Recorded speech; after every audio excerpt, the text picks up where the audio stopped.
Coucou, je suis là, j'espère que tu vas bien. Alors aujourd'hui pour ma première vidéo sur YouTube, je vais vous parler d'un sujet qui me concerne et qui je pense peut concerner chacune d'entre vous.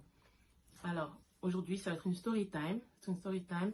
Je vais vous parler d'un petit truc, en fait c'est un peu de la prévention. La prévention parce que alors, c'est un sujet qui me concerne et qui me tient vraiment à cœur. Je voulais vraiment en parler pour faire une sorte de prévention. Parce qu'en tant que femme, c'est vraiment important de le faire. Donc, je vais commencer la story time sans plus tarder.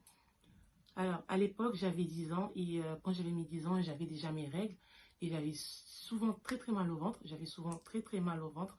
Et je disais à ma mère, maman, j'ai très mal au ventre, j'ai mal à mon sein droit, je comprends pas pourquoi j'ai mal. Ma mère, elle me dit, non, mais c'est rien de spécial. Ça se trouve, c'est juste tes règles qui te font mal. T'inquiète pas. Après X temps, j'ai à ma mère, j'ai encore mal, regarde, je sens un genre de truc sur mon sein droit. Elle me dit, c'est bizarre, qu'est-ce que c'est? Donc elle regarde, enfin elle regarde pas, elle touche. Et elle me dit, bah, on va aller voir la gynéco. On est parti voir la gynéco. La gynéco, elle a regardé, elle a dit que c'est mieux qu'on voit d'autres médecins pour voir de quoi il en est. Donc on a vu d'autres médecins qui ont dit à ma mère que j'avais un kyste avec des cellules cancéreuses et qu'il fallait absolument que je me fasse opérer. C'était vraiment impératif. Sinon, il faudrait que je prenne des médicaments et ces médicaments vont vraiment me fatiguer et je risque de perdre mes cheveux, donc je risque de perdre mes cheveux, mes sourcils, etc., etc. Ma mère, elle dit, ben, allons-y, on va faire l'intervention, sans plus tarder. Et l'intervention s'est bien passée, on l'a fait. Et ma mère, elle a posé plein de questions au médecin, elle ne comprenait pas pourquoi une petite fille de 10 ans peut avoir un kyste avec des cellules cancéreuses. Le médecin lui dit, ben, ça peut arriver à certaines filles, ça arrive très très rarement, mais ça peut arriver.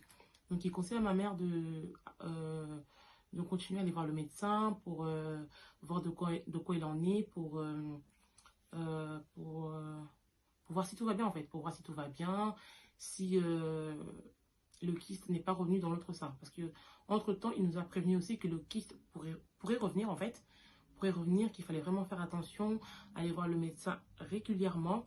Ma mère a dit oui, oui, ok, ok, ok, on va le faire. Chose qu'on n'a pas fait. On n'a pas fait, le temps a passé. J'ai eu mes trois enfants. J'ai eu mes trois enfants et entre-temps, cette douleur-là, je la ressentais plus. Je la ressentais plus. Donc, j'ai eu mes trois enfants. Et il n'y a pas longtemps, cette douleur, elle est vraiment revenue. Elle est revenue, mais plus intense. Elle est revenue plus intense. Donc, je suis repartie voir la Gigi. Je lui dis, ben, vous pouvez regarder si ma masse n'est pas revenue dans l'autre sein. Parce qu'en ce moment, j'ai très, très, très mal à mon sein gauche. Elle regarde, elle fait plusieurs analyses.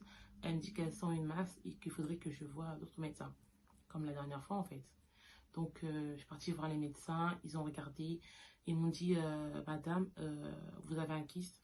Vous avez un kyste qui est devenu assez imposante, qu'il faudrait retirer. Mais vu que vous venez de subir une césarienne, on va vous laisser le temps de récupérer, de vous occuper de votre petite fille et de vous reposer. Mais on va vous donner des médicaments. Donc, ils m'ont donné ces médicaments-là. Ces médicaments me fatiguent vraiment. Donc, je perds mes cheveux.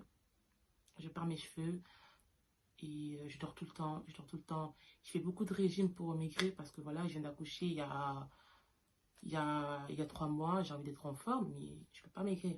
Ça me fait prendre du poids. J'ai du mal à marcher. Quand je marche, je suis souvent fatiguée. J'ai même du mal à porter ma fille. Donc la seule chose que je fais, c'est lui donner le bain, lui donner le bibi. Après, genre, rester assise, vraiment, rigoler avec elle. Je peux pas, je suis tout le temps allongée. Je suis vraiment épuisée. Épuisée, mais de fou malade. Et les médecins m'ont dit que vers le mois de mars, on va voir si les médicaments fonctionnent. Mais pour moi, en soi, ça fonctionne pas trop parce que je perds mes cheveux, tu vois. Je perds mes cheveux et ça m'inquiète vraiment. Ça m'inquiète vraiment. Et ils m'ont dit que il faut laisser le temps au temps. Des fois, ça agit tout de suite. Des fois, ça prend 2 ou 3 mois pour agir. Et moi, je voudrais bien, en fait, aller à l'école, déposer mon fils. Ben, je peux pas parce que je suis fatiguée. Pourtant, l'école, elle est pas loin. Elle est à 2 minutes. Mais rien que le fait de marcher, je suis épuisée. Mais je suis épuisée de ouf. Et là, tu vas me dire, oui, je regarde ta vidéo, mais pourquoi tu me dis ça, Ali?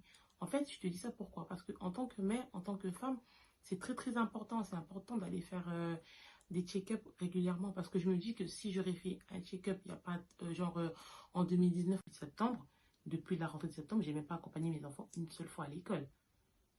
Parce qu'entre temps, j'ai accouché, mais après, j'ai eu mes médicaments qui me fatiguent. Donc, je peux même pas faire plus de 10 minutes debout. Sinon, je suis épuisée, sinon j'ai mal. Ça me fait, euh, Ça fait une sensation de vertige. Donc, je suis tout le temps allongée. Je suis tout le temps allongée. Et le médecin m'a dit que si j'aurais fait un check-up genre en 2018, en 2019, ben, j'aurais pas eu tout ça. Parce qu'il m'a dit, mais madame, vous le saviez qu'il y a longtemps, vous avez subi une intervention et le médecin vous avait prévenu que ça aurait pu revenir. Pourquoi vous n'avez pas fait un check-up? Je lui ai dit, bah, j'y ai pas pensé. J'y ai pas pensé. Et après, je me suis posée, je me suis dit, mais Ali, t'as 3 enfants, comment tu peux ne pas y penser? T'es maman, en fait. T'es maman, t'as plus 15 ans. Et là, tu vas me dire, oui, mais c'est quoi la morale de cette histoire? La morale de cette histoire, c'est que, en tant que maman, en tant que femme, ou en tant que jeune fille, c'est important d'aller faire un check-up. C'est important de savoir comment va ton corps, en fait. Comment va ton corps. Après, quand j'avais 10 ans, voilà, c'est pas de ma faute, j'avais 10 ans, j'y pensais pas. Moi, tout ce qui m'intéressait, c'était de jouer Actueman, tu vois. Jouer Actueman, euh, ce qui m'intéressait, c'est. Et je kiffe, j'aime pas comment je fais cette tête-là, ça me stresse. Ce qui m'intéressait, c'est de jouer Actueman. J'avais des dates couchées, j'avais des Nike 95. Vous voyez les Nike, là, on dirait des grands faux. Frère, moi, j'avais ça. Et moi, c'est tout ce qui m'intéressait. C'était mon centre, c'était mon univers. Le reste, je m'en foutais, tu vois. Après, à l'époque, j'avais 10 ans, c'était pas de ma faute. Ma mère aussi, elle s'y connaissait pas. C'était une femme qui élevait ses gosses toute seule, tu vois. C'était elle, notre chef de famille, et on pouvait rien y faire. Elle ne pouvait pas jauger sur tous les terrains. Mais là, maintenant, j'ai grandi, j'ai ma famille, euh, nous sommes 5, je dois penser à eux. Mais bon, là, c'est un peu trop tard parce que voilà, j'ai des médicaments qui me fatiguent, qui m'épuisent, je peux rien faire de spécial. Papa fait tout, il fait à manger, il s'occupe des enfants. Je pense que la seule chose qu'il fait pas, c'est me laver, me nettoyer quand je vais aux toilettes, tu vois. Et je remercie vraiment le ciel par rapport à ça. Et comme je disais tout à l'heure, la morale de cette histoire, c'est aller voir le médecin régulièrement, pour faire des check-up, pour voir comment va ton corps. Parce que nous, la femme, enfin, nous les femmes, on n'a pas que la maladie, genre côté mammaire, en fait. On a le cancer du côlon, on a le cancer de l'utérus, donc on a plein de choses. On a vraiment plein de choses. Donc c'est très, très important d'aller voir le médecin pour voir comment ton corps va. Surtout si t'es une maman, surtout si t'es une maman et que tu regardes ma vidéo, je t'incite vraiment à aller faire un check-up pour voir comment va ton corps parce que tu ne peux pas te permettre d'être malade quand tu es maman. Tu ne peux pas te permettre d'être en mauvaise santé parce que tes enfants, ils comptent sur toi. Ils comptent sur toi parce que tu ne peux pas t'amuser. C'est pas comme sur le bled. Tu fais déposer tes enfants chez ta mère parce que en bas, vous habitez dans la même parcelle, tu vois. La même parcelle, tu vas dire, tiens, déposer mon gosse chez ma mère et tout. Non, là, ma mère, elle habite loin. Ma soeur, elle habite je sais pas où. Donc, on n'habite pas à côté, en fait. On n'habite pas à côté, tu peux pas te permettre de faire ça. Tes enfants, ils comptent sur toi parce qu'il y a l'école. Et tu sais que quand ton enfant a 3 ans, l'enfant ne peut pas manquer l'école tout le temps parce qu'après, tu as les services qui vont te... Hein, madame, ton fils ne va pas à l'école, qu'est-ce qui se passe? Tu peux pas te permettre de faire ça. Donc, faites vraiment attention à vous. Allez voir le médecin régulièrement, même si tu n'es pas malade. Je t'incite vraiment à aller voir le médecin pour voir comment va ton corps. C'est très, très, très important. Donc, c'est ça mon message d'aujourd'hui. Et si ma vidéo t'a plu, n'hésite pas à partager, à liker, à lâcher un pouce bleu. Si ma vidéo, j'ai fait un peu du n'importe quoi, dis-le moi en commentaire. Tout ce que tu vas me dire va m'intéresser et va m'aider à faire mieux pour les prochaines vidéos. C'est très très important pour moi. Et n'oublie pas d'activer la cloche de notification tout simplement pour être à l'afflux. Pour être à l'afflux parce que moi je parle beaucoup et j'ai beaucoup de story time parce que ma vie est une story time. Moi je suis une pipelette, hein. Moi je suis une pipelette, moi je parle. C'est ça que monsieur m'a dit, franchement, on va faire une chaîne YouTube, va raconter ta vie, vu que ta vie c'est une story time. Donc c'est ça que je suis là en fait. C'est ça que je suis là pour vous parler de moi, pour vous dire de faire ce genre de choses, que c'est important pour la femme. Et on ne parlera pas que de ça, hein. Il y aura de tout, hein. Il y aura des story time, il y aura des hauls, il y aura des groupes cuisine parce que ben, ben, il est chef cuisinier et voilà. C'est aussi à cause de lui que j'arrive pas à maigrir, hein. Bon, après, j'ai ma maladie, mais c'est aussi de sa faute que j'arrive pas à maigrir.